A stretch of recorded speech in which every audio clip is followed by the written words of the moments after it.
little bit about having a service-oriented mindset and even the possibility of different income streams so that we can find a way to fund our purpose and our mission without overextending our energy.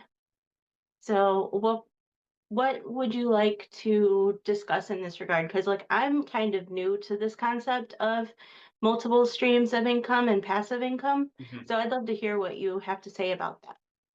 Yeah, so you can look at various ancient texts, and it talks about abundance, like in the Upanishads, and as well as like the Bible. Um, and so, in my recent book, Deadbeat to Easy Street, I go into this a little bit more in depth, but we can go all the way in depth here. But essentially, whether you're looking at like religious texts, ancient texts, or even modern science, the universe is infinitely expanding. It's infinitely abundant.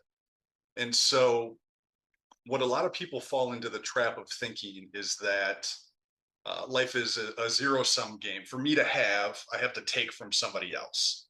And so, there's a lot of people and a lot of businesses that operate that way. And that's why we see a lot of the harms that we see in the world. But what I've found for myself is by having a service first mindset, by saying, who out there am I qualified to help based on, my specific talents and gifts and life experiences? And then the better I help them, the more people they tell about me. And then the more people are coming to me asking for, my services and my products.